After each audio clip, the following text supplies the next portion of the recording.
Selamat siang dan selamat bergabung di Positive Talk seri 1 Jaga Indonesia Aksi Demi Bumi oleh Rumah Beta Foundation. Selamat siang dan selamat datang untuk rekan-rekan sekalian di live streaming YouTube Rumah Beta.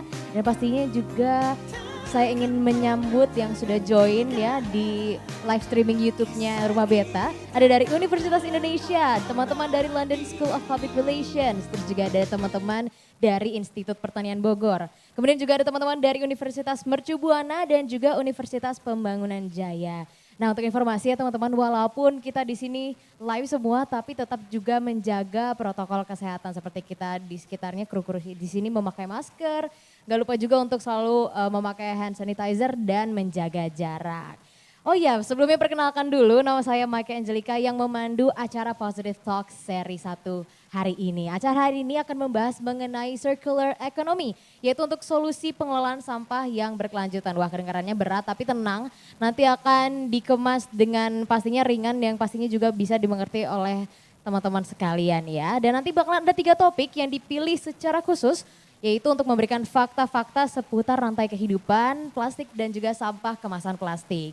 Kemudian juga bakalan membangun mindset positif terhadap sampah kemasan plastik yang kita hasilkan sehari-hari ya. Dan juga memberikan inspirasi positif untuk anak muda supaya berperan aktif sebagai agen perubahan. Dan pastinya dalam webinar series pertama ini ada 2 narasumber. Yang pertama ada Miss Anissa Paramita, yaitu beliau adalah Smart Waste Management Professional. Terus yang kedua ada Ahmad Zaki Habibi, beliau adalah Executive Director dari Akora Foundation. Pastinya nanti akan dipandu oleh moderator yang keren dari Ketua BEM Universitas Indonesia 2020 yaitu Mr. Fajar Adi Nugroho. Yang juga nanti di pertengahan dan akhir acara kita akan sama-sama dihibur oleh penampilan dari band favorit gue juga ya. Ada 420. Dan untuk membuka acara pada hari ini seperti yang tadi udah sempat saya sebutkan di awal bahwa acara ini merupakan acara yang dibentuk oleh Rumah Beta Foundation. Kita mau mendengarkan sedikit kata sambutan dan kata pembuka dari Bung Moses Latuihamalo yaitu Ketua dari Rumah Beta Foundation. Bung Moses, waktu dan tempat kami sediakan.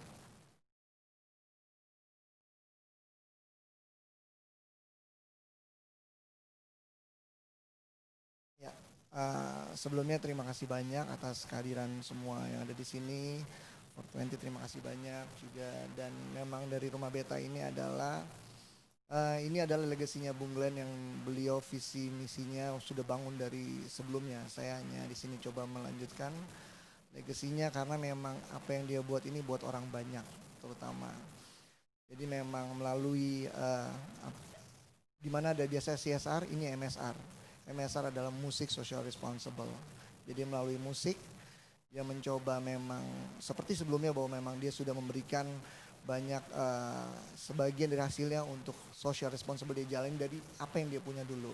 Nah makanya dari sekarang kami juga akan melanjutkan legacy ini melalui musisi-musisi yang lainnya akan kami coba ya.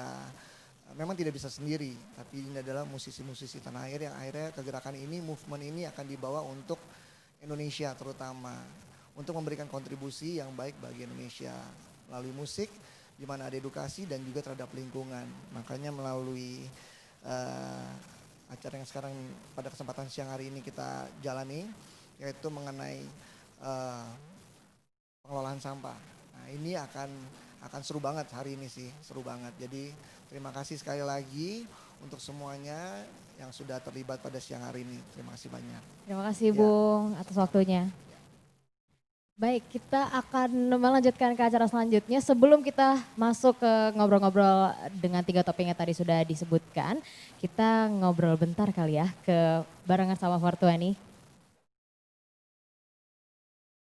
Selamat siang Mas Ari, Mas Nui dan juga Mas Andri. Mas, oh iya betul ya. Mas, sebelumnya kita mau tanya alasan nih 420 bergabung sebagai musisi tanah air bergabung untuk mendukung acara Positive Talk hari ini, alasannya apa sih Mas? Sebenarnya buat kita sebagai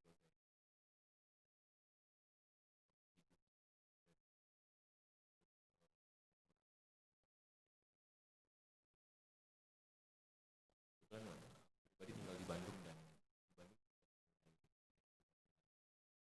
membiasakan untuk begitu Tidak menggunakan plastik lagi ya? gitu. Dan jadi kayak body kayak bukan kendaraan Mm-mm. kendaraan itu kayak sekarang sudah kantong yang benar-benar Paper pakai, bag ya juga, gitu. tote bag. Jadi kayak untuk visual juga itu biasa kan. Oke, terima kasih Mas Ari Sama-sama. atas pendapatnya. Dan juga bisa dilihat juga ya teman-teman kalau musisi di Indonesia juga sebenarnya sekarang mendukung sampah plastik yang bisa mungkin didaur ulang, yang bisa digunakan lagi untuk sirkulasi ekonomi. Nah teman-teman sebelum kita mendengarkan nanti, tenang aja di tengah dan di akhir acara kita akan mendengarkan lagu dari 420. Sekarang kita langsung mendengarkan topik yang pertama, ada sampah kemasan plastik, ancaman atau potensi yang terlupakan. Dan juga topik yang kedua ada mengenai circular economy sebagai solusi pengelolaan sampah yang berkelanjutan. Untuk itu kita langsung beralih ke Fajar.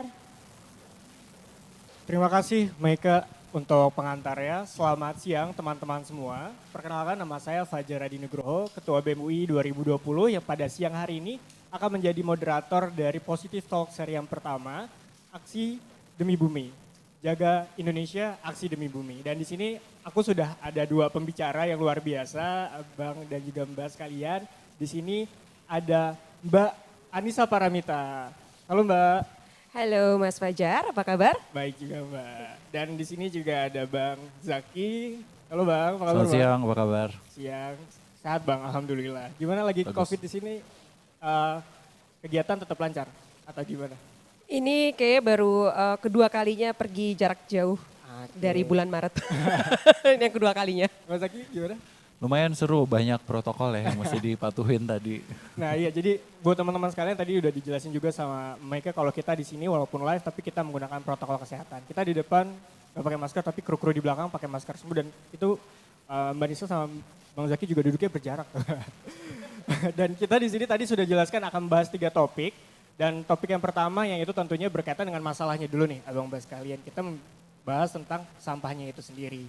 Dan mungkin ditujukan terlebih dahulu kepada Mbak Nisa. Tapi sebelum masuk ke sana, aku ingin kabarkan juga ke teman-teman. Bagi teman-teman yang ingin bertanya, 5 pertanyaan terpilih nantinya akan mendapatkan merchandise. Jadi sampaikan di kolom komentar di YouTube dan nanti akan ada tim yang akan dibacakan dan disampaikan langsung ke Abang Mbak sekalian yang ada di sini. Dan mungkin buat Mbak Nisa tadi sudah pengantar juga terkait dengan sampah nih Mbak. Gimana sih Mbak sebenarnya siklus dan juga rantai dari sampah yang tadinya mungkin sebagai suatu produk atau sebagai barang yang kita gunakan tapi akhirnya juga berujung menjadi sampah. Itu siklusnya seperti apa ya? Oke, jadi kalau kita ngomongin sampah nih di hari ini khususnya kita mau ngomongin mengenai circular economy. Memang banyak sih teman-teman yang mungkin masih awam ya terhadap sampah itu. Kayak gimana sih treatmentnya, perlakuannya seperti apa. Dan banyak juga yang kalau sudah habis jajan terus main buang aja gitu. Main dibuang tapi tidak melihat sebenarnya ini ada cycle-nya lagi loh. Kita bisa ngapain lagi dengan sampah ini. Sehingga kalau ada pertanyaannya siklusnya bagaimana sih? Kalau siklus yang terjadi sekarang saat ini itu adalah ya udah kita beli, kita konsumsi terus kemudian kita buang. Tapi kalau kita mau ngeliat siklusnya lagi secara utuh, itu kita bisa ngeliat dari mulai produksi dari awalnya kita ngambilnya dari mana, dari alam, diproduksi sampai akhirnya konsumsi, masuk nih ke teman-teman nih, woi nongkrong, terus minum-minum, makan-makan gitu kan. Terus di akhirnya material tadi, ini aku kebiasaan nih ngomongnya udah jadi material, udah bukan sampah lagi gitu, jadi bingung kan. Oke, jadi bekas-bekas kemasan yang tadi udah dikonsumsi sama teman-teman itu sebenarnya masih bisa diberdayakan atau dipanjangkan lagi daur hidupnya melalui cara seperti apa. Nah itu ada kuncinya tuh, ada tipsnya tuh, harus ada pemilahan sampah. Terus yang berikutnya ada yang namanya kita memasukkan kemasan-kemasan tadi itu ke dalam rantai daur ulang. Nah kurang lebih siklus yang sederhananya seperti itu tuh Mas. Nanti mungkin kita bisa ngobrol lebih lanjut lagi, lebih detail lagi. Sepakat. Dan mungkin sebenarnya juga permasalahan yang sederhana ketika kita membuang sampah ini udah misah nih, tapi kemudian dijadiin satu pas diangkut dan diproses. Gitu, dan itu juga menjadi hal yang mungkin sederhana dan kita udah tahu tuh kalau misalnya itu menjadi salah satu masalah juga. Nah tapi sebenarnya apakah benar nih dari kemasan tadi, misalnya kemasan botol dan juga kemasan-kemasan lain itu hanya akan menjadi sampah? Apakah akan ada added value atau nilai ekonomi nih Mbak dari kemasan-kemasan yang kita gunakan? Nah itu pas banget kan sama tema kita hari ini tuh kita ngomonginnya circular economy. Jadi memang kalau kita ngelihat lagi dari kemasan-kemasan yang tadi sudah jadi bekas, itu sebenarnya bisa kita ada added value-nya. tapi memang melalui sebuah proses. Enggak yang serta-merta terus kita bisa, wah ini jadi ada added value. Sekarang kalau mamanya Mas Fajar ngelihat atau teman-teman yang lagi nonton dari YouTube bisa seandainya nih ya masih buang sampah sembarangan gitu. Kita ngomongin botol minuman deh, kita buang sembarangan. Itu nggak nyampe 5-10 menit juga udah ada yang ngambil. Gitu. Meskipun konteksnya kita tetap buang sampah sembarangan ya. Konteksnya kita tetap buang sampah sembarangan. Tapi siapa yang ngambil? Ada apa? Kenapa diambil? Secara sederhananya kita bisa menilai kalau di situ ada nilai rupiahnya nih, makanya ada yang ngambil. Tapi selain nilai rupiah sebenarnya apa lagi sih yang bisa kita ambil dari si botol-botol tadi atau kemasan-kemasan yang sudah jadi sampah tadi? Nah ini yang kita bisa transformasi, bisa kita lakukan proses upcycle dari plastik menjadi produk lainnya. Nah ini kan added value-nya naik nih, nah di situ sebenarnya inovasi-inovasi dan ide-ide dari teman-teman yang memang kreatif bisa masuk dan akhirnya memberdayakan si kemasan-kemasan bekas tadi. Nah, menjadi menarik juga tadi mungkin disebut juga Mbak Nisa kalau biasanya anak muda nih sering nongkrong, makan bareng. Dan kalau misalnya dari Mas Zaki nih, kita sebenarnya ngelihat sampah-sampah atau mungkin produk yang biasa anak muda gunakan ketika lagi nongkrong atau mungkin ketika main bareng. Sebenarnya apa sih produk-produk yang sebenarnya dari anak muda itu memiliki nilai yang penting banget secara ekonomi sebenarnya kalau misalnya didaur ulang seperti itu. Oh banyak banget. Jadi gini sebenarnya tuh mungkin saya agak mundur sedikit ya. Jadi kenapa sih sebenarnya masalah sampah itu tuh muncul? Karena memang kadang-kadang tuh kita terlalu melihat apa-apa dari diri kita sendiri gitu. Jadi kalau misalnya kita ngelihat nih dari botol minuman gitu, misalnya kita lihat terus kita lihat oh oke, botol minuman ini fungsinya adalah mewadahi minuman yang mau saya minum. Begitu minumannya habis, berarti kan fungsinya udah selesai kan? Karena fungsinya adalah sebagai wadah bagi saya gitu. Jadi udah gitu, oh udah selesai, udah gak ada fungsinya lagi nih buat saya. Tapi ternyata itu tuh nggak berhenti sampai situ gitu. Jadi ternyata masih ada lagi fungsi selanjutnya. Nah hampir semua benda yang kita pakai atau yang kita konsumsi sehari-hari itu sebenarnya kayak gitu sifatnya. Jadi fungsinya memang ada untuk kita jelas gitu fungsinya apa. Tapi ternyata nanti begitu kita rasa, oh ini udah selesai, ini udah gak ada gunanya lagi buat gue gitu. Udah deh pokoknya gak dipakai lagi lah, gak ada lagi urusannya gitu sama gue gitu, kayak mantan gitu ya. Pengalaman. Tapi ternyata manfaatnya tuh buat orang lain masih ada gitu. Ya sama juga kayak mantan. Anyway contoh, kalau misalnya ngomongin contoh, ya sehari-hari kita dari bangun tidur tuh udah megang yang namanya sekarang ngomongnya smartphone ya. Itu tuh di dalamnya tuh banyak banget kan komponennya. Itu tuh banyak sekali komponen yang bisa dipecah lagi dan akan digunakan untuk smartphone yang baru tanda kutip. Padahal di dalamnya dia itu adalah komponen-komponen yang dari barang yang sudah dipakai sebelumnya gitu.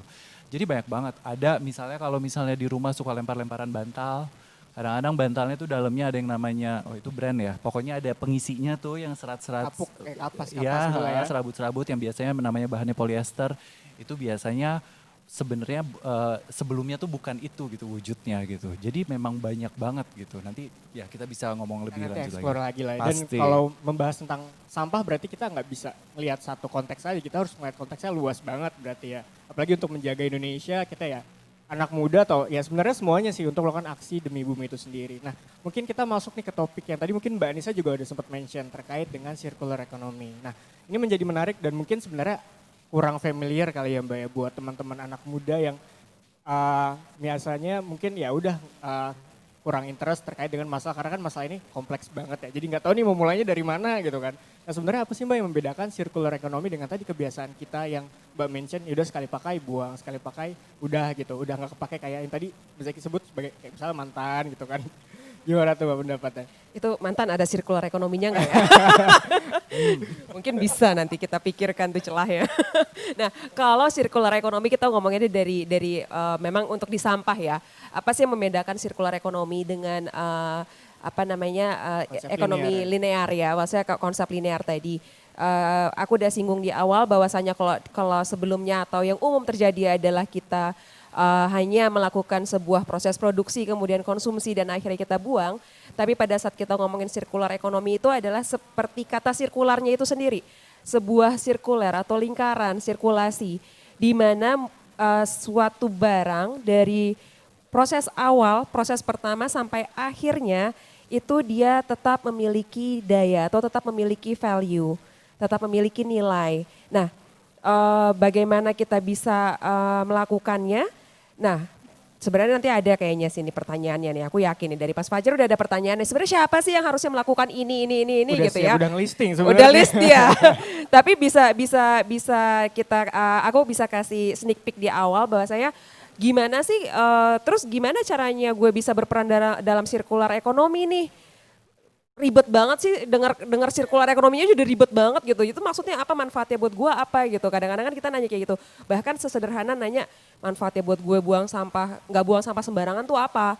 Atau manfaatnya buat gue milah sampah tuh apa? Orang nanti petugas kebersihan datang dijadiin satu lagi. Nah ini yang sebenarnya memang harus diurai satu persatu. Dan nggak bisa kita ngomonginnya tuh langsung kayak masif gitu melakukan ini. Karena udah banyak yang mencoba untuk melakukan itu tapi ternyata juga gagal karena tidak tersampaikan komunikasinya. Nah yang paling sederhana kalau kita mau melihat si sirkular ekonomi ini adalah yang memastikan bahwa semua barang yang kita pakai atau yang kita konsumsi itu nanti bisa mencapai kepada titik di mana dia dilakukan proses daur ulang. Sesederhana itu. Nah karena dari proses daur ulang juga itu juga udah ada yang namanya ekonomi yang berjalan. Dan banyak yang terlibat di dalamnya. Yang tadi aku bilang di awal, 5-10 menit kita buang botol. Udah ada yang ngambil. Udah ada yang ngambil. Kira-kira siapa Mas yang ngambil Mas? Yang ngambil pemulung. Nah pemulung. Berarti kalau pemulung itu ngambil dia dapat apa? Uang tentunya. Dapat uang. Nanti teman-teman mahasiswa di sini langsung nih, bergerak. Gece. Nanti ujung-ujungnya kayak gitu. Nah kurang lebih sih seperti itu. Nah dan ekonominya bisa didapatkan baik itu dia secara valuasi nilai uang atau bisa melalui bentuk yang lain tapi ujungnya tetap uang, tapi memastikan bahwa saya lingkarannya itu terus aja dia berjalan seperti itu sampai akhirnya memang habis. Atau tadi Mas Zaki udah nyebut ada smartphone, sebenarnya masih bisa lagi nih menjadi komponen smartphone baru lainnya dari sisi apanya, atau mungkin dari botol ternyata bisa jadi covernya laptop. Campuran-campuran. Nah itu kan yang sebenarnya kita bisa eksplor lebih jauh lagi itu dari situ. Berarti sebenarnya namanya circular economy tapi sebenarnya pemahamannya mudah juga ya untuk kita sebenarnya tahu dan sebenarnya bisa untuk mengambil langkah lebih lanjut tentang itu. Dan tadi udah diambil nih pertanyaan saya sebenarnya. Oh iya, sebenarnya? saya moderator sekarang. Siapa sih stakeholder dari kemudian atau misalnya pihak-pihak pemangku kepentingan yang sebenarnya ketika mereka melakukan sesuatu ini akan kemudian berdampak signifikan kepada konsep circular economy ini dan perannya masing-masing itu gimana sih gitu. Dan sejauh ini mungkin ya sneak peek dikit tentang tentang apa namanya pemangku kepentingan itu udah sejauh mana sih Mbak sebenarnya untuk menerapkan konsep ini. Oke, kalau kita ngomong, ini kan teman-teman yang nonton nih mahasiswa nih, pada kritis semua, pada ntar lagi demo abis ini. Abis nonton Positive Talk 1 nih kan sejaga bumi Indonesia, abis itu turun demo, enggak, demonya di Zoom.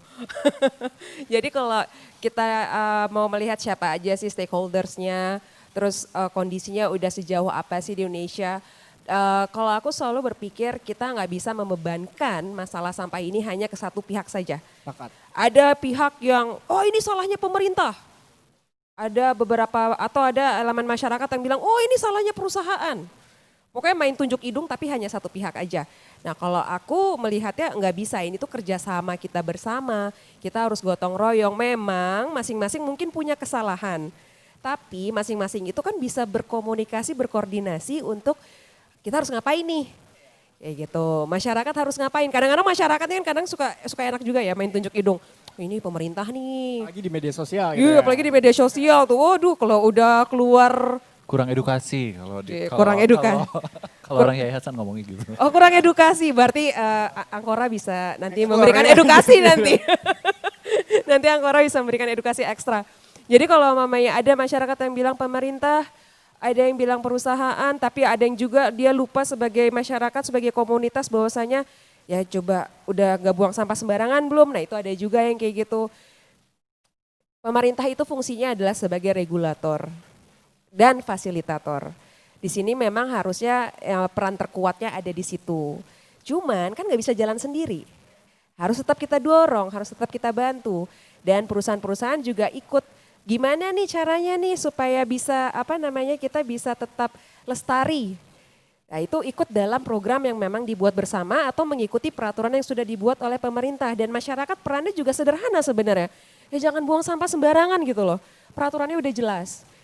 Barang siapa yang membuang sampah sembarangan akan didenda paling tidak gitu? 500.000 rupiah. Benar. Tapi kan beda ya sama Pak Polisi kalau nilang ya. Kalau kita nggak pakai helm sebenarnya bukan karena takut kecelakaan. Bukan karena biar selamat gitu, tidak. Cuy pakai helm, depan ada polisi. Lumayan 20.000. Ada pengawas ya, ada pengawas ya. Ada pengawas gitu kan. Kalau sampah kan nggak ada yang kayak gitu. Jadi pada saat kita ngomongin gimana nih penegakan. Jadi kayak mungkin harus ditakut-takutin dikit gitu, dan nakutin masyarakat untuk masalah sampah itu juga nggak sederhana.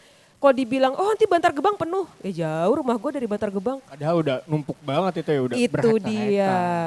Masalahnya baru terasa kalau sampahnya nggak diangkut selama seminggu.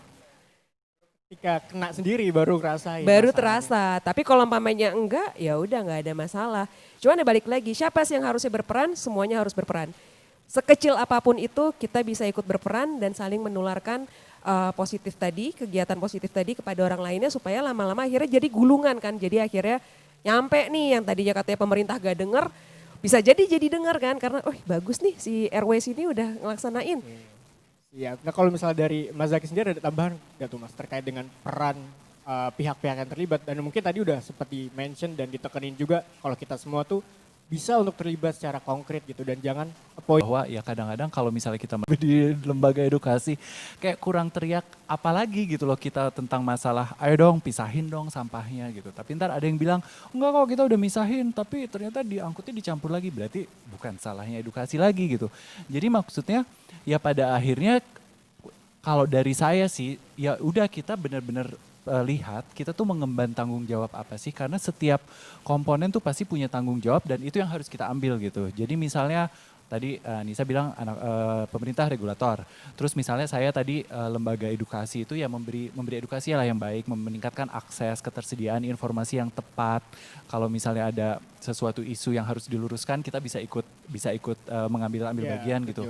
Nah tapi kan kita semua itu adalah konsumen kan. Konsumen itu juga bukan juga punya tanggung jawab sendiri gitu. Bahwa yang tadi saya bilang kalau misalnya dia sudah merasa bahwa barang yang dia gunakan itu sudah maksimal, ternyata enggak gitu, ternyata enggak loh gitu nih. Sekarang saya melakukan part saya nih sebagai edukator gitu ya. Jadi tapi ya memang saya sih berangkat dari bahwa ya itu tadi, bahwa tudingan itu selalu berlanjut, berarti setiap pihak punya tanggung jawab yang mesti diemban gitu aja. Dan memang ya ini ujung-ujungnya kan lari ke lingkungan kita semua dan gak cuman untuk pihak-pihak tertentu, dan ya untuk menjaga nih negara Indonesia dan mungkin bumi secara luas gitu ya. Tentunya nggak mungkin 1 orang 2 orang aja yang gerak, harus rame-rame sih tentunya gitu. Setuju. Dan untuk topik pertama dan topik kedua sebenarnya nggak kerasa udah. Adalah gimana sih kita milah-milah sampah ya. Agak sedikit mundur karena pertanyaannya Nasya udah cukup maju di tengah. Jadi sebenarnya teman-teman nanti kalau umpamanya mau pilah sampah itu bisa mulai milahnya dari paling tidak sesederhana organik dan inorganik. Ya, inorganik itu anorganik. Nah, kalau tadi Nasya itu pertanyaannya berarti sudah masuk ke anorganik. Di dalam anorganik itu berarti dia bisa didaur ulang atau dia tidak bisa didaur ulang. Nah, spesifik lagi pertanyaannya adalah bisa nggak sih didaur ulang tuh label-label, benar gak sih plastik-plastik yang ada lemnya gitu. Nah sebenarnya untuk statusnya saat ini sebenarnya bisa-bisa aja tapi belum banyak. Belum banyak yang bisa menyerap itu. Sehingga kalau nanti teman-teman masih ngelihat di jalanan, kok masih ada banyak bungkus gitu kan. Masih banyak bungkus yang kecil-kecil itu loh.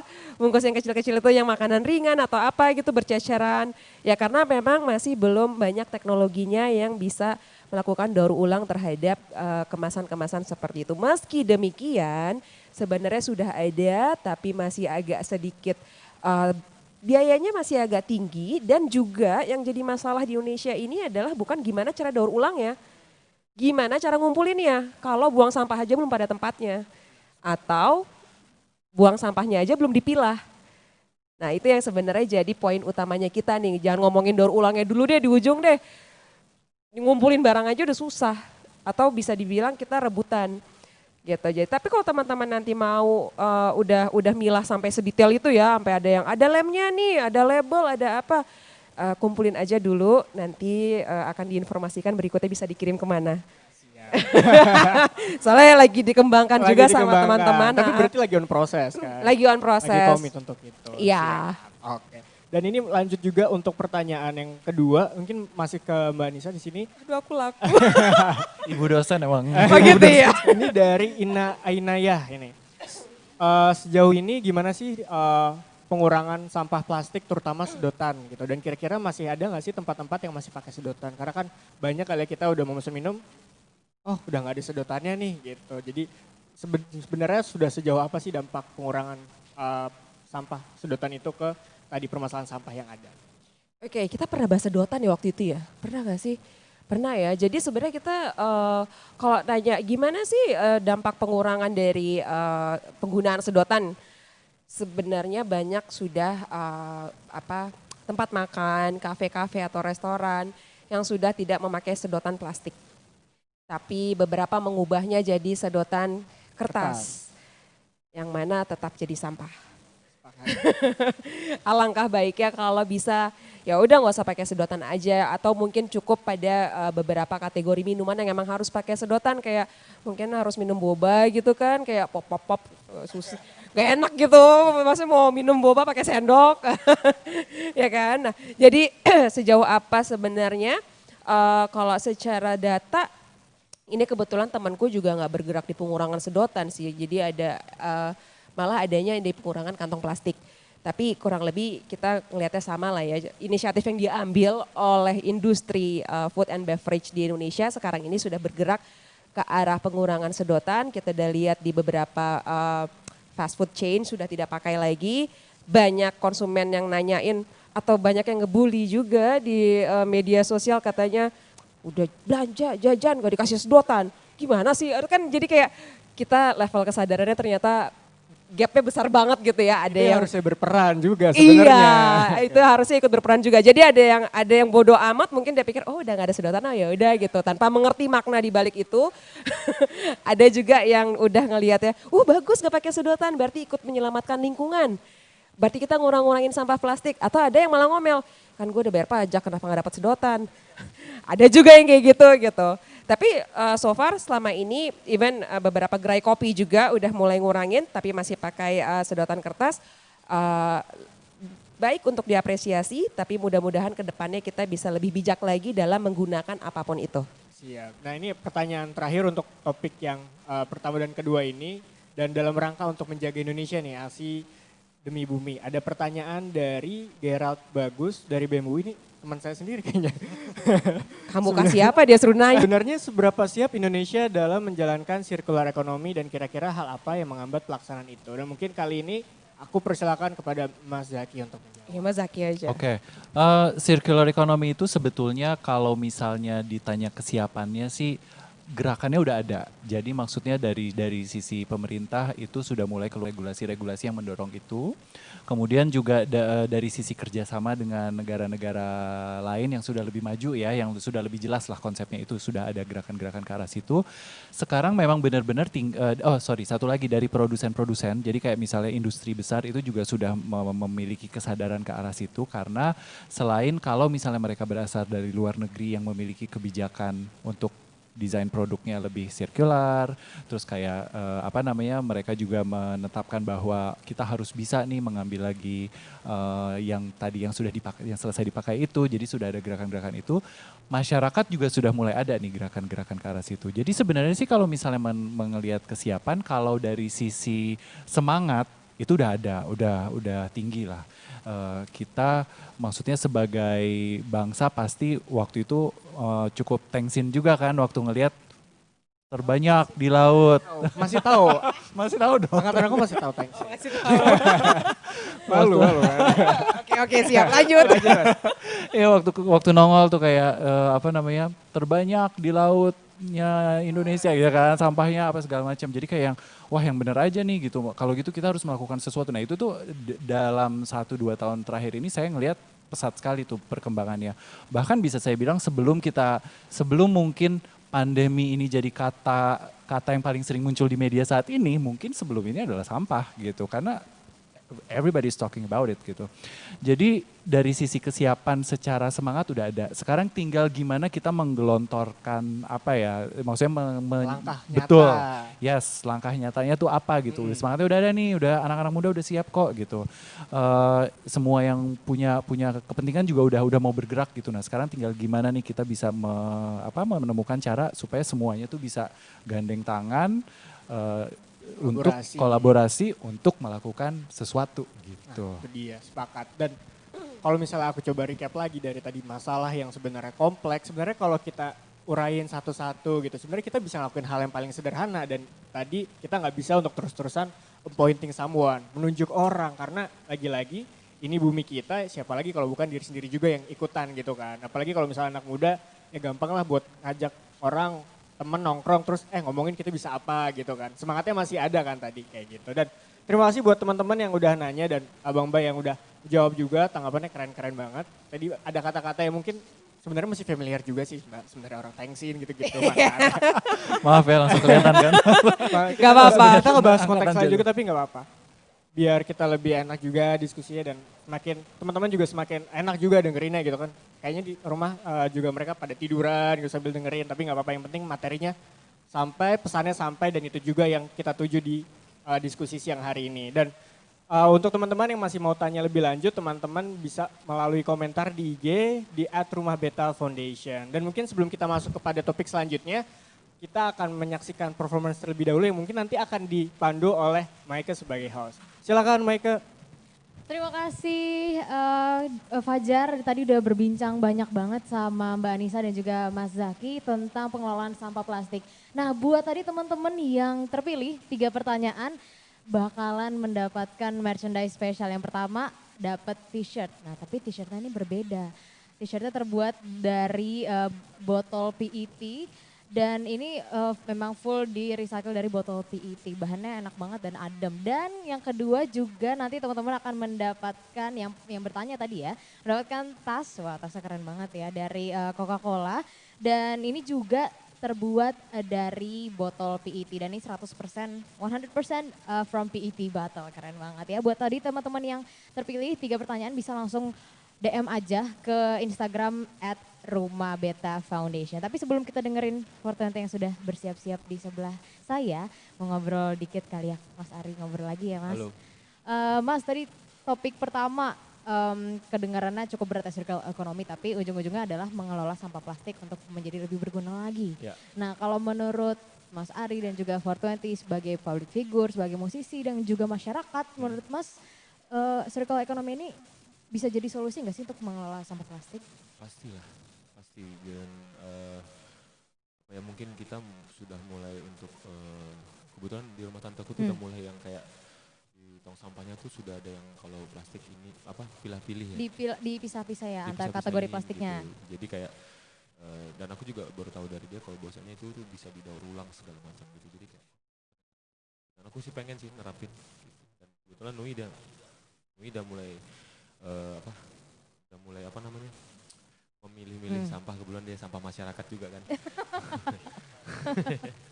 Oke, terima kasih Mas Ari. Mungkin teman-teman di rumah udah penasaran juga pengen dengerin 420 tampil, langsung saja kita sambut ini deh 420 Puisi Alam.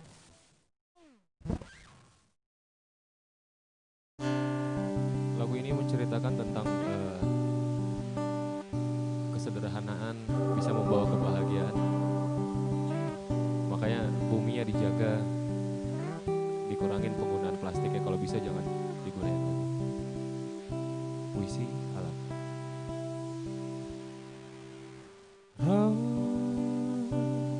Rampakan lelah tumbuh di tempat tinggi tanpa penghuni. Lupakan sejenak masalah duniamu. Lembut sangat kan menyambutmu.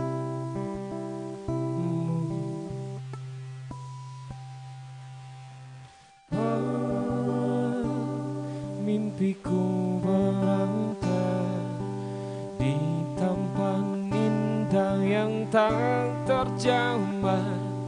Hanya ada aku dan teman-temanku. Mimpi-mimpi tahu seperti mimpi.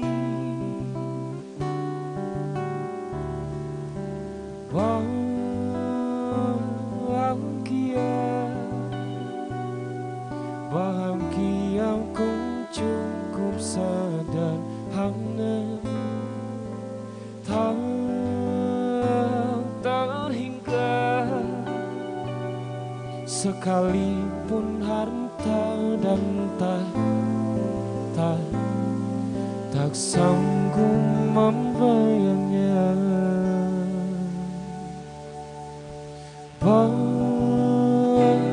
Bercanda dan tertawa, berbagi apa saja yang ada, tak terpikir dunia, tak peduli juga apa yang ada di bawah sana.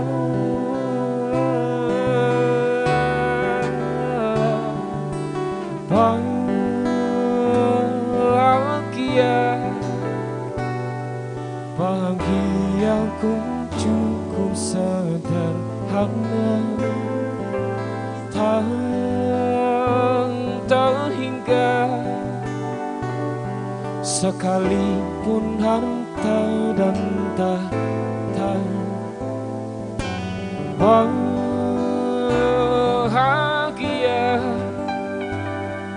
bahagia ku cukup sederhana,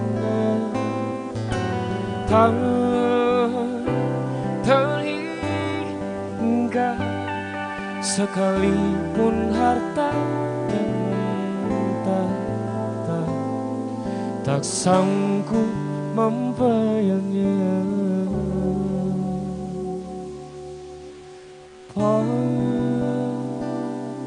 Pejamkan mata jiwa, alam indah penghantar tidurku, memuji karyamu lewat kalimatku.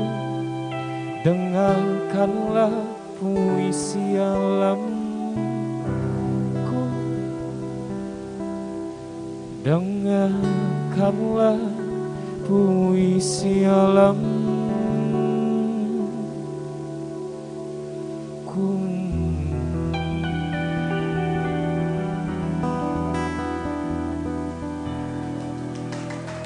Wow, beri tepuk tangan yang meriah untuk 420. Luar biasa tadi penampilan dari 420. Dan teman-teman, kita masih akan mendengarkan lagi nanti penampilan dari 420. Tapi kita udah mau masuk ke topik yang ketiga, yaitu peran anak muda sebagai agen perubahan. Untuk itu kita langsung beralih ke Fajar. Oke, thank you Maike, dan mungkin teman-teman juga udah pada refresh lagi tadi setelah mendengarkan performance dari 420 yang juga tadi menyebutkan dan juga membahas tentang alam dan puisi untuk alam itu sendiri. Dan ini menjadi reflect lagi ke kita sendiri sebagai anak muda, sebenarnya apa sih yang sebenarnya kita bisa lakukan, dan itulah yang menjadi topik pembahasan terakhir kita di topik ketiga ini. Dan teman-teman masih bisa melakukan memasukkan pertanyaannya di kolom komentar di YouTube, dan nanti memang akan hanya ada dua yang terpilih untuk mendapatkan merchandise, dari yang tadi 3 juga di awal menjadi 5. Dan untuk teman-teman yang belum bisa melakukan pertanyaan di kolom komentar di YouTube, bisa kemudian follow IG-nya Beta Foundation untuk melakukan dan juga memberikan komentar untuk bertanya. Oke, mungkin langsung masuk kepada ini terkait dengan bagaimana sih Mas Zaki dan juga Mbak Anissa berkaitan dengan peran anak muda itu sendiri. Dan mungkin aku tanya terlebih dahulu kepada Mas Zaki di sini, apa sih sebenarnya langkah yang simple, yang sederhana, seenggak-enggaknya nyata gitu dari anak muda yang bisa kita lakukan di lingkungan sekitar kita? Anak muda tuh berarti yang masih ngerti thanksin itu tadi ya? Anak muda itu hura-hura. Oke. Saya sih sebenarnya gini, kalau misalnya ditanya apa yang bisa kita lakukan, itu sebenarnya hal-halnya sangat-sangat mudah ya. Jadi misalnya gini, kalau misalnya sudah tahu, tadi udah Kak Anissa udah bilang bahwa oke, pemilahan yang paling mudah itu adalah anorganik dan organik gitu. Itu mulai aja dari situ gitu, karena itu sangat-sangat mudah gitu. Dan kalau saya lihat sudah mulai banyak nih, tadi kan saya bilang bahwa kadang-kadang kita udah misah tapi kok nggak diapa-apain juga gitu. Ini mau dikemanakan? Tapi sebenarnya udah mulai banyak gerakan-gerakan yang mau mengambil sampah yang sudah terpilah itu gitu. Tinggal gimana cara carinya. Kalau misalnya saya mau merefleksi dari pengalaman Ancora Foundation selama 2 tahun ke belakang, jadi kita tuh ngejalanin program yang memang sasarannya anak-anak muda gitu. Jadi lagi-lagi mudanya, enggak ini muda beneran kok bukan. Masih relate juga, millennials 18 sampai 30-an. Nah betul, berarti masuk nih, berarti millennials nih. Nah mereka itu tuh punya inisiatif, satu orang bahkan baru lulus kuliah kayak setahun 2 tahun yang lalu gitu. Jadi memang anak-anak muda. Jadi kita gandeng 3, saya bisa bilang kategorinya startup lah, karena mereka benar-benar masih mulai di bawah 4 tahun. Nah tiga anak muda ini ada satu namanya Clean Up di Goa, ada satu namanya Mall Sampah di Makassar, dan kemudian ada satu lagi Gringo di Bali. Ini kita satukan dalam satu wadah yang namanya Plastic Reborn. Nah mereka itu tuh anak-anak muda ya karena saking mudanya, jadi akhirnya maunya mainnya sama teknologi gitu. Ngomongin sampah, tapi maksudnya kayak yang menggunakan teknologi kayak yang bukan berarti mereka kayak gue nggak mau turun-turun ke becek-becekan gitu, enggak, mereka tetap turun, tapi pokoknya gimana teknologi ini bisa mempercepat peningkatan pengumpulannya, karena tadi kan dibilang pengumpulannya susah ya gitu. Jadi masalah juga gitu. Betul, terus gimana bisa connect antara misalnya yang tadi saya udah pilah, tapi terus ini mau ditaruh mana gitu di gerobak yang di depan rumahnya Bu RT itu kecampur lagi gitu. Jadi jangan ditaruh situ dong gitu. Akhirnya dikonekin nih pakai teknologi itu sebenarnya udah ada gitu. Jadi banyak jadi anak muda tuh bisa berpikir ke arah situ, yang tadi yang sederhana di rumah bisa saya encourage malah untuk melakukan hal itu. Tapi bisa juga you guys think big gitu loh. Maksudnya kayak bener-bener kayak ya udah kita nekat aja gitu. Kita bikin sesuatu teknologi, nggak mesti teknologi, pokoknya suatu gerakan yang apa. Tapi benar-benar ujung-ujungnya tuh adalah kayak gimana sih kalau misalnya ada sesuatu yang dari rumah tangga itu udah diolah, udah dipilah, kita bisa konekin ke orang-orang berikutnya yang masih membutuhkan gitu. Jadi kalau misalnya udah ada mantan mau kemanain nih gitu. Enggak ya. Mikir juga berarti. Dari tadi mantan mulu, aduh aku jadi curiga. Iya kayak ada pengalaman terbaru yang terdekat gitu. Iya, biasanya tuh kalau masih fresh kan dibahas terus. Gitu. Diasosiasikan sampah-sampah. Buanglah mantan pada tempatnya gitu kan. Ya jadi gitulah, jadi maksudnya kayak berani aja gitu loh, berani untuk berbuat sesuatu gitu, dan kayak nggak perlu melulu misalnya kalau sekarang misalnya kacamatanya tadi masih sampah, terus sekarang Kak Nisa udah bilang bahwa itu adalah sebenarnya material gitu, kacamatanya mulai diubah jadi material, terus mikir bahwa oh kalau misalnya memang ini ada nilai ekonominya berarti saya bisa dong membuat bisnis berbasiskan ini. Ya kalau misalnya nggak percaya ya itu tadi, lihat aja Plastic Reborn gitu, bahwa ada 3 nih yang udah jalan dan mereka berkembang terus sampai sekarang masih jalan. Keren banget itu, berarti program dari berbagai daerah itu ya berarti. Iya betul, dari berbagai daerah. Mantap, dan itu tadi digerakkan sama anak mudanya gitu ya. Dan berarti apalagi keadaannya sekarang kan lagi pandemi, banyak yang di rumah juga, harusnya mereka sebenarnya kita ya, aku juga sebenarnya masuk sih, itu bisa melakukan langkah-langkah yang konkret yang sebenarnya daripada bingung di rumah ngapain, bisalah menyelesaikan masalah sedikit demi sedikit kayak gitu. Dan mungkin kalau misalnya dari Mbak Anissa nih di sini, gimana sih Mbak kemudian langkah nyatanya kalau dari perspektif Mbak Anissa sendiri tentang kita untuk kemudian menyelesaikan masalah yang tadi atau ikut serta dalam tadi pembahasan konsep circular economy itu? Langkah nyata yang bisa dilakukan oleh anak muda sekarang tadi selain sudah dijelaskan oleh Kakak Zaki, sebenarnya kita itu bisa apalagi teman-teman nih lagi pandemi di rumah sambil belajar juga, ikutin kuliah online, atau mungkin beberapa masih ada yang nyari data buat skripsi atau apapun itu. Mungkin bisa mulai dari rumah, bisa bikin semacam bikin komunitas sama teman-teman di rumah atau sesuai dengan jarak. Gengs, kita coba ini yuk melakukan pengumpulan. Gak usah jauh-jauh deh, gak usah minta dari tetangga, dari rumah kita dulu aja masing-masing gitu. Nah itu kan bisa kayak konkret banget gitu ya, di rumah, dalam satu rumah paling tidak ada 3 sampai dengan 4 orang, kemudian dikumpulkan juga apa yang sudah dikonsumsi, mulai belajar memilah sampah dari situ. Nah dari situ kan tinggal bisa, oh kita harus kemana lagi nih, cari berikutnya ke bank sampahnya. Nah dari tadi belum disebut nih bank sampah sebagai salah satu, salah satu stakeholder yang terdekat ada di lingkungan kita sebenarnya dan harus didukung juga supaya ekonominya tetap bergerak. Karena banyak akhirnya bank sampah yang juga pada kolaps karena ya tadi nggak ada yang milah mungkin, terus kemudian hidup segan mati tak mau karena ya ini nggak ada yang datang, nggak ada yang naruh barang pilahan atau enggak ya udah yang ditaruh di sini cuma saset doang. Akhirnya kayak gak ada harganya juga gitu betul. Kan. Nah itu, jadi teman-teman bisa membuat komunitas, bergerak bersama dengan tetap mematuhi protokol, kemudian ikut support ke dalam bank sampah tersebut dan akhirnya kita bisa tetap balik lagi kepada daur ulangnya gimana sih kayak gitu. Kurang lebih sih seperti itu sederhananya ya. Sederhananya kayak gitu. Atau mungkin kalau misalnya aku minta saran atau mungkin apa yang bisa secara konkret dilakuin sama teman-teman bareng teman-teman nongkrongnya gitu Mbak. Kira-kira apa tuh Mbak yang bisa dilakuin di rumah dan untuk menyelesaikan masalah sampah? Sesimpel melakukan RT clean up. RT clean up. Kan kalau yang keren kan kalau yang keren kerja bakti kalau kerja bakti.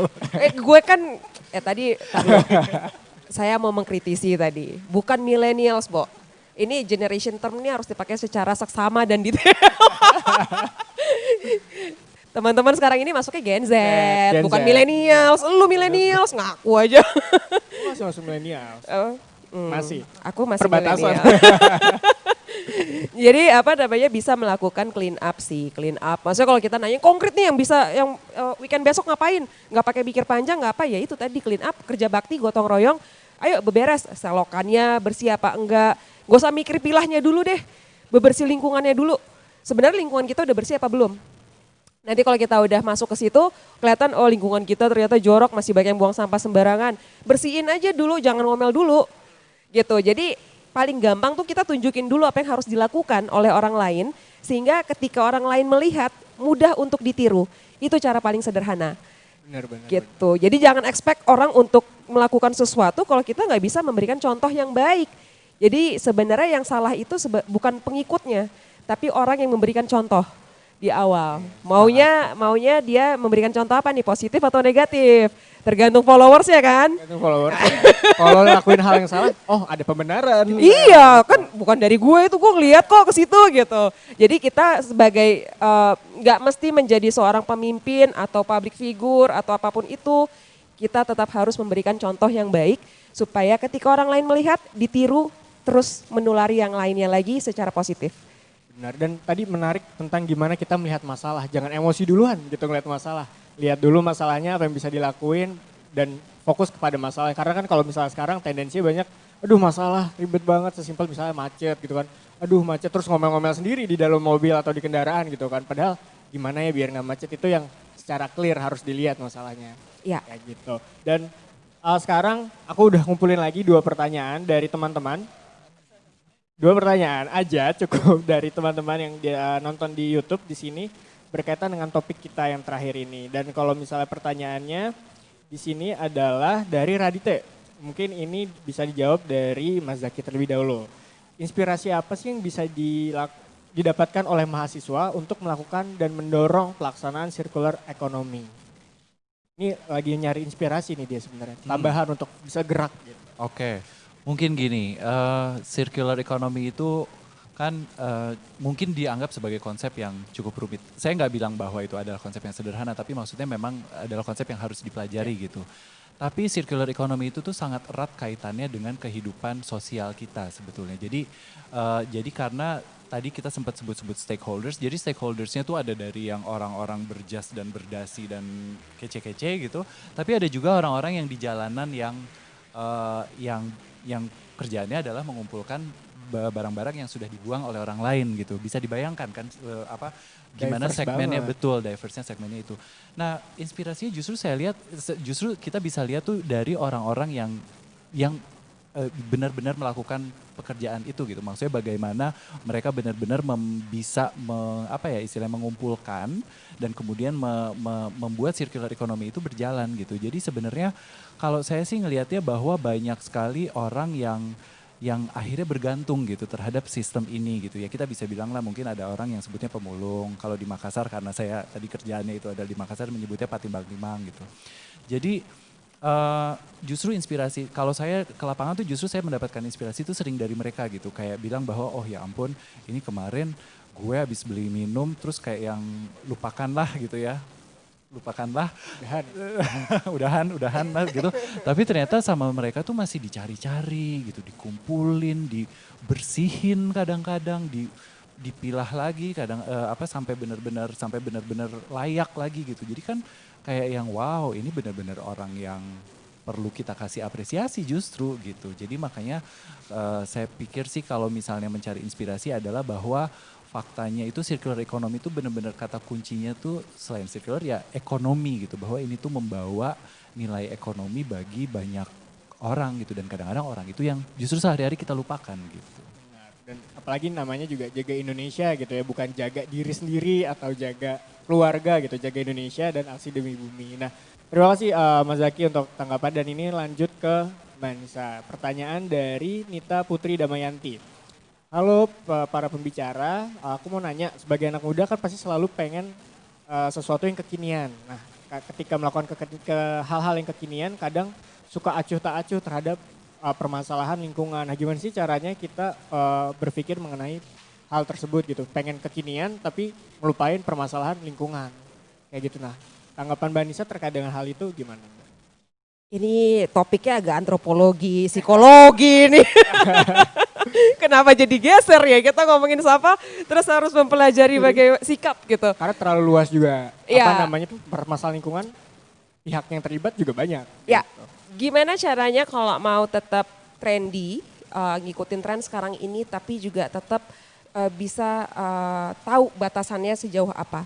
Kalau dari aku, pendapatku adalah mau bergaya setrendy apapun teman-teman di sini, yang lagi nonton di YouTube, terus kemudian mau sekekinian apapun tindakannya, ucapannya, ketikannya di media sosial, yang harus diingat itu adalah sejauh apa kita memiliki kesadarannya. Nah. Jadi level kesadaran kita tuh udah di mana untuk bisa oke, gue mau kekinian nih, gue pengen ngelakuin apa nih contohnya nih, atau apa sih contohnya kekinian yang agak-agak di luar kotak dan gak jelas gitu. Aku udah lurus banget sekarang orangnya. Misalnya traveling atau misalnya pakaian tapi pakaiannya yang dia nge-exploit misalnya tumbuhan, exploit hewan yang kayak gitu. Oke, nah mungkin kalau kita ngomongin traveling aja deh, teman-teman kekinian. Karena aku suka traveling, aku suka naik gunung. Dan yang paling aku ingat itu adalah, oke, lo mau naik gunung, lo mau keren, lo mau foto di atas, tapi lo gak bawa turun sampah. Simple aja kayak gitu, tapi lo gak bawa turun sampah. Apa yang sudah kita ambil dari alam, kita ngambil dong benefitnya. Apa? Kita senang jalan-jalan, naik ke atas, kita capek jadi sehat, terus kemudian kita bisa foto, view-nya bagus. Tapi yang kita balikin apa ke alam? Sampah. Nah, sampahnya ditinggalin. Kesel banget ngelihat itu, kayak ini orang ngakunya pecinta alam, tapi kenapa sampahnya pada ditinggalin. Kadang-kadang juga aku kalau lagi naik gunung kayak gitu ngelihat sampah akhirnya ikut ngumpulin juga gitu. Bukan sampahku, tapi karena kelihatan dan mau siapa lagi yang ngambil? Monyet? Enggak. Justru Monyet makan terus ya udah. malah dimakan sama monyet kadang-kadang karena dia pikir itu dalamnya ada masih makanan. Nah, jadi buat teman-teman yang lagi ngerasa kayak, gue mau naik gunung biar foto keren ini itu, jangan lupa sampahnya dibawa turun. Sesimpel itu aja. Jadi jangan ikut ngerusak jangan nambah-nambahin lah. Sebenarnya kenapa kalau yang namanya Taman Gunung Nasional itu dalam setahun ditutup selama 4 bulan, itu sebenarnya kan untuk mengembalikan kondisinya menjadi kayak semula ya, konservasi ulang, dibiarin tenang dulu baru kita boleh masuk manusia. Itu pun kita masih dikasih kesempatan untuk masuk gitu ya. Jangan pas masuk kita nyampah, ya percuma gitu. Jadi teman-teman kekinian itu oke, tapi ingat semua ada konsekuensinya dan yang bisa menjaga itu kita juga. Bener banget. Dan kalau ngomongin traveling pas itu aku juga pernah ke salah satu pantai di Jawa Timur. Itu sebenarnya pantainya dulu bagus banget, banyak yang ke sana tapi sekarang ditutup karena sampahnya banyak banget. Jadi kalau mungkin jalan di pasir itu sampah di mana-mana gitu. Katanya kalau kata orang lokal di sana itu udah dirapihin mas, sudah dibuangin tapi ada lagi, ya udah kita tutup aja sekalian gitu. Dan itu yang real ternyata ada di tempat-tempat wisata yang sebenarnya jalan-jalan dilihat sebagai sesuatu yang kekinian, padahal nggak bisa serta-merta kayak gitu. Ya, boleh nambahin? Silakan, Nanti Mbak. kalau Mas Fajar bilang ini ke pantai, tempat wisata, nanti ada yang nyeletuk nih pasti nih teman-teman mahasiswa. Itu kan padahal ada ininya tuh, ada operatornya. Masa nggak ngurusin sampah? Nah itu dia tadi pentingnya saling terkoneksi, terintegrasi semua stakeholder. Kalau kita ngomongin di pantai, oh mungkin bisa jadi ada villanya, ada resortnya atau ada apa. Kesadarannya harus sama dengan si wisatawannya. Bisa sejauh apa mereka menyediakan fasilitas terhadap, oh mau buang sampah. Kayak gitu. Jadi memang harus bareng-bareng, nggak bisa sendiri-sendiri. Jangan kita ngeliat sampahnya doang, oh ini wisatawan. Terus nanti ada aktivis lewat, oh ini bungkusnya si ini nih, di foto masuk sosial media. Aduh repot kalau kayak gitu. Netizen kita itu kan biasanya ngomel dulu baru baca. Ngeliat masalah, emosi dulu. Emosi dulu, habis itu oh salah ya. Nah itu dia, jadi nggak boleh ngelihat sesuatu tuh separuh-separuh. Jadi memang harus bareng-bareng, semuanya dilihat secara detail. Oh ya udah, kalau bukan kapasitasnya jangan ikutan. Kasih perannya ke yang lain, tapi ikut berkontribusi. Bener banget, dan itu tadi kita nggak bisa ngelihat masalah emosian karena diskusi kita namanya positive talks gitu. Kita lihat masalah secara positif dan apa sih yang sebenarnya bisa kita lakukan untuk menyelesaikan masalah itu. Dan terima kasih kepada teman-teman yang sudah nanya tadi dua penanya terakhir. Dan bagi teman-teman yang belum sempat untuk dibacakan pertanyaannya nanti juga bisa sampaikan melalui Instagram di @rumahbeta_foundation. Dan karena ketiga topik sudah kita bahas nih, nggak kerasa banget abang mbak sekalian, dan mungkin kita sudah masuk ke dalam closing statement atau kesimpulan dari masing-masing pembicara, dari Mas Zaki sendiri dan juga dari Mbak Anissa berkaitan dengan Jaga Indonesia, Aksi Demi Bumi, dan Circular Economy berkaitan dengan sampah itu sendiri sebagai metode pengelolaan sampah yang berkelanjutan. Dan mungkin aku bisa mulai dari siapa atau yang mau duluan? Saya Silakan. serahkan kepada Bapak Zaki dulu. Dia punya satu quote yang andalannya gitu. Waduh, apa tuh? Lu udah tahu ya? Ambil aja. Kasih tahu dong, kasih tahu dong. Kasih tahu. Jadi biar pamungkasnya dari misalnya oke, jago dia, iya. jago bikin quote-nya. Oke, kalau dari saya gini, circular economy kita kalau misalnya ngelihat itu sebagai suatu konsep yang baru dan kelihatannya rumit, itu mungkin ada benarnya. Tapi sebenarnya kalau kita lihat lagi, kita kan sebenarnya dalam hidup itu kan semuanya circular kan. Kita hidup dalam siklus gitu. Pagi bangun, siang pergi kuliah, siang bukan. Siang pergi kuliah. Itu kuliah lu ya. Kelas siang ya Bang. Sore ya masih kuliah, malam udah pulang ke rumah terus tidur, besok diulang lagi kayak begitu gitu kan. Jadi maksudnya semuanya itu dalam kehidupan itu sebenarnya circular dalam bentuk siklus. Jadi it's only natural kalau misalnya ekonomi itu juga circular gitu. Jadi apa yang diproduksi itu bisa dikembalikan lagi ke dalam sistemnya gitu. Jadi itu adalah sesuatu yang natural, yang secara alamiah lah gitu. Sekarang tinggal gimana yang namanya ekonomi kan adalah sesuatu yang digerakkan oleh manusia. Nah, gimana para penggeraknya ini membuat itu circular gitu. Karena sebenarnya ini adalah sesuatu yang alamiah, jangan sampai para penggeraknya malah yang membuatnya tidak natural gitu, tidak alamiah gitu. Jadi mungkin kesimpulannya sih itu. Jadi kita lihat lagi ke dalam diri kita sendiri, terus kayak yang oh iya bener ya kalau gitu kalau misalnya posisi saya sebagai konsumen, berarti saya harus jadi konsumen yang bertanggung jawab. Kalau misalnya saya adalah nanti mau jadi regulator, berarti regulatornya harus punya kerangka pikir yang seperti ini gitu. Jadi itu sih, jadi maksudnya setiap orang ada perannya membawa kembali ke arah yang circular. Arah yang alami dan natural. Jangan sampai terganggu, terdistract gitu. Nah ini langsung Mbak Anissa silahkan. Apa nih? Ini aku pengen ngasih tahu sebentar. Waduh. Boleh nggak? Kayak ada yang kelupaan. Jadi ini silakan. Zaman dulu dan sampai sekarang aku pernah terlibat sebuah proyek bareng sama Mas Zaki ya. Dan Mas Zaki masih ngejalanin juga untuk nama proyek yang sama ya. Untuk tas ini ya. Jadi aku ceritanya dari sisi materialnya aja. Nanti Mas Zaki akan cerita dari sisi inovasinya kenapa akhirnya bisa muncul seperti ini. Jadi sebagai informasi teman-teman bisa ngelihat ini sebenarnya adalah sebuah tas multifungsi. Betul? Kita sepakat ya waktu itu mengatakannya ini sebagai multifunction bag. Kenapa? Karena di dalamnya kita bisa taruh notebook, bisa taruh HP, taruh ATM, ID card, duit. Banyak lah ya. Even waktu itu kita udah ngukur juga ya untuk bisa masukin tablet ya. Bukan Iya, tablet obat ya. Nanti ya iya lemuat gitu. Kalau tablet obat. Intinya kalau mamanya semuanya dimasukin ke sini terus hilang, pasti nangis.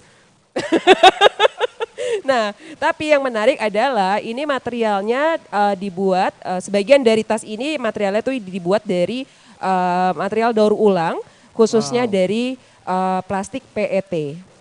Iya, dari PET, yang mana waktu itu kebetulan aku yang ngumpulin, bukan aku, tapi tim yang ngumpulin bersama-sama untuk bisa dapat, ayo kita kumpulin PET-nya supaya bisa dijadiin tas. Nah, dari sisi inovasinya mungkin Mas Zaki bisa cerita sedikit. Iya, jadi memang pada saat itu adalah kita mikir bahwa bener nggak sih gitu ya. Maksudnya ini juga suatu proses yang nggak langsung Tiba-tiba jadi gitu. Betul. Ini ada proses berpikirnya, ada proses cari taunya, ada proses coba trial and errornya gitu. Jadi memang dari botol, jadi kita tuh pingin membuktikan gitu bahwa benar nih botol plastik bisa menjadi sesuatu yang baru gitu, yang baru dan bernilai, betul. Jadi kalau misalnya bayangannya, kalau mungkin sekarang kalau misalnya ngelihat yang yang video-video pendek tuh, yang DIY gitu kan, itu kan biasanya dari botol plastik bisa jadi betul. bisa jadi apa, tapi kan ya begitu-begitu aja kan, bentuknya kurang lebih mirip lah gitu, fungsinya juga mungkin masih mirip gitu. Nah ini tuh kita pengen kayak ekstrim, kayak benar-benar diubah deh gitu. Nah akhirnya kita coba-coba dan akhirnya ketemulah dengan ini. Jadi gimana botol plastik itu dicacah jadi flakes, terus udah gitu dilebur, dicetak lagi dan jadilah tas seperti ini. Bagus banget sih produknya. Aku juga mau sih kalau misalnya ada. Oh ada. Dan karena bernilai berarti aku harus beli gitu. Karena kan kita harus sama-sama untuk saling berperan juga. Dan tadi closing statementnya Mbak Adisa. Closing statement sebelum kita geser ke 420, band favorit aku. Wow. Untuk Favorit mencari bersama. inspirasi juga kalau lagi mumet. Karena kan kalau udah liburan jangan ganggu ya Mas ya. Jadi closing statement untuk acara kita hari ini plus juga ngeliat tas terus dari circular economy pada intinya adalah ya Mas Fajar ya.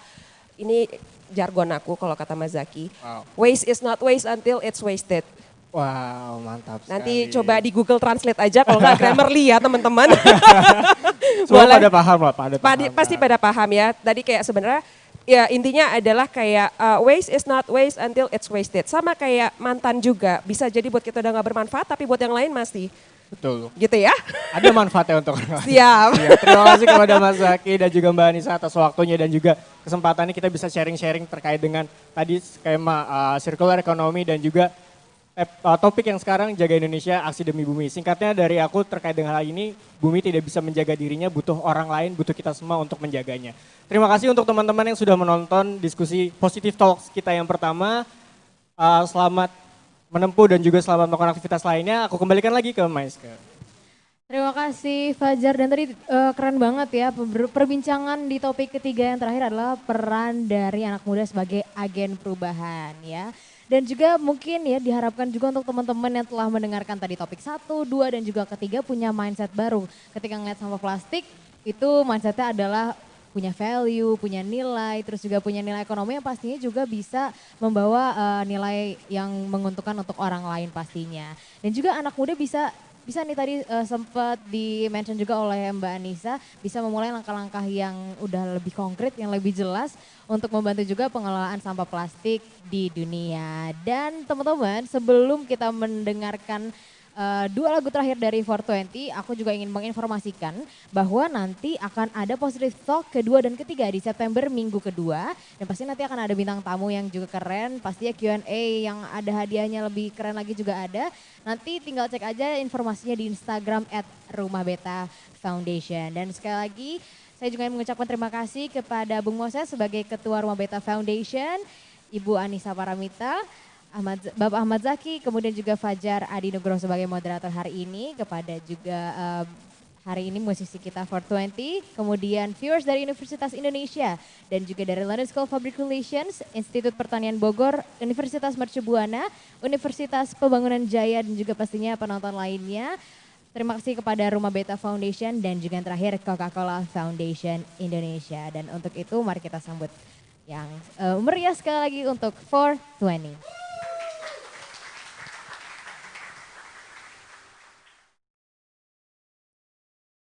Terima kasih untuk Rumah Beta, terima kasih untuk program Jaga Indonesianya, Aksi Demi Bumi. Semoga legacy dari almarhum Bang Glenn Fredly bisa menjadi sesuatu yang luar biasa, bukan hanya untuk Rumah Betanya sendiri, tapi buat orang-orang di luar sana.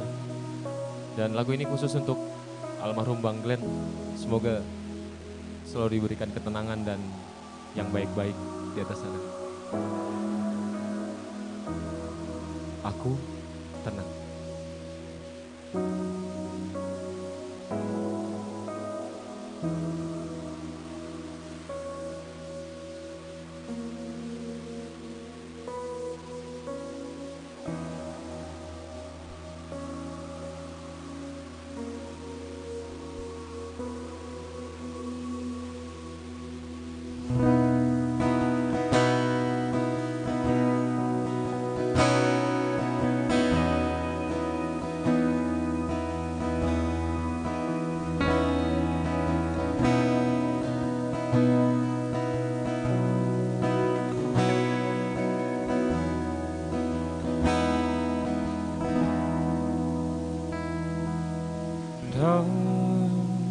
Tanganmu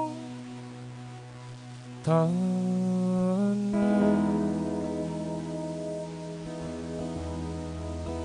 tak terfikir dunia ini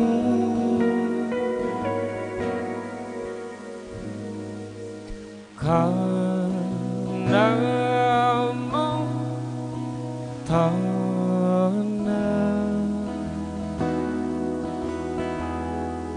sayang seakan kau nyata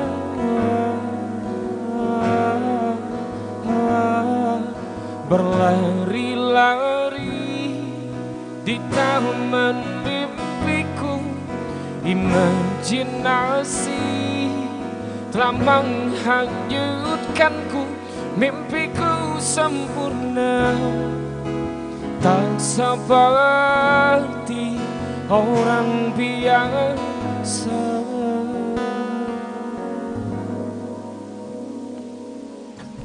Karenamu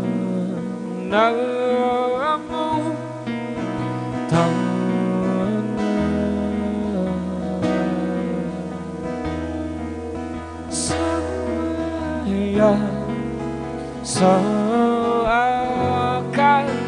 kau nyata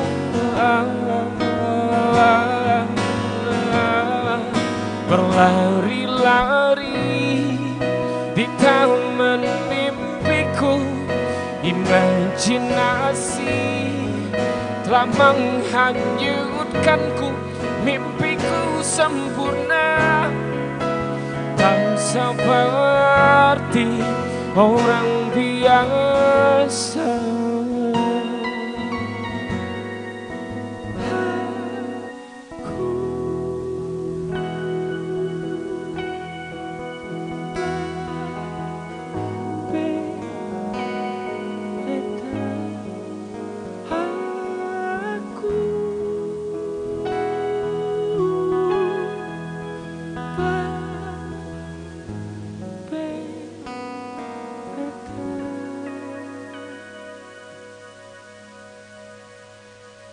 Berlari-lari di taman mimpiku, imajinasi telah menghanyutkanku, mimpiku sempurna tak seperti orang biasa. Buat Bung Glenn. Pikirkan indah tentang surga, seakan-akan di sana berhayal sama tentang jiwa.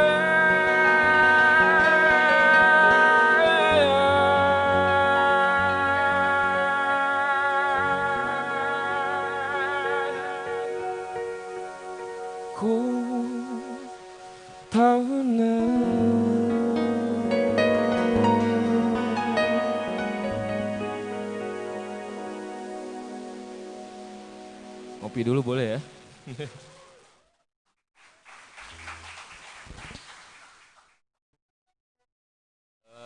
Lagu terakhir dari kami, Bagindas. Bukan ya? Oh, salah ya. Semoga kita selalu diberikan kesehatan dan umur yang panjang. Semoga kita selalu dipertemukan dengan yang baik-baik, yang jahat dijauhkan. Amin. Terimalah persembahan terakhir dari kami, Cinta untuk Starla. Lagu ini saya tulis untuk istri saya yang paling saya sayangi. Hitam putih.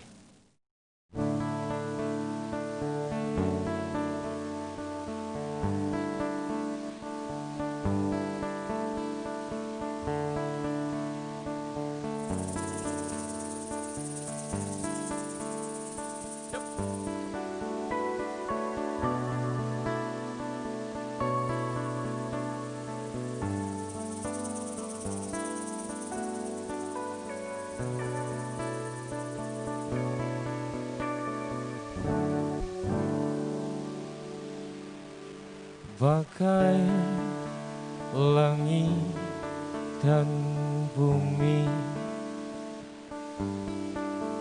yang tak pernah salam, bagai hitam dan putih yang tak pernah sawarna, hanya kita yang merasakannya. Belajar melepaskan dirinya, walau setengahku bersamanya. Ku yakin kita kan terbiasa, walau inti jiwa tak terima. Bagai air dan api yang tak pernah senyum, bagai timur dan barat yang tak pernah saudara. Belajar melepaskan dirinya, walau setengahku bersamanya. Yakin kita kan terbiasa, walau inti jiwa tak terima.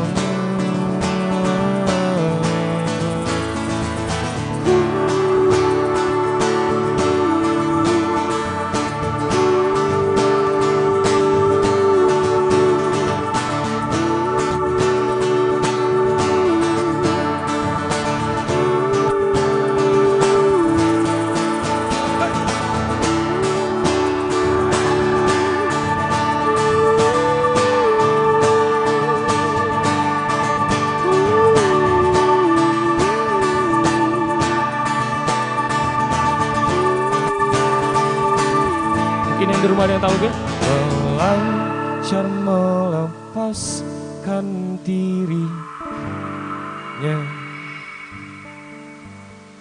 walau setengahku bersamanya. Let's go. Yakin kita takkan terbiasa. Walau inti jiwa tak terima, tak terima, tak terima, tak terima, tak terima, tak terima, tak terima, tak terima, tak terima, tak terima, tak terima, tak terima, tak terima, tak terima, tak terima, tak terima, terima.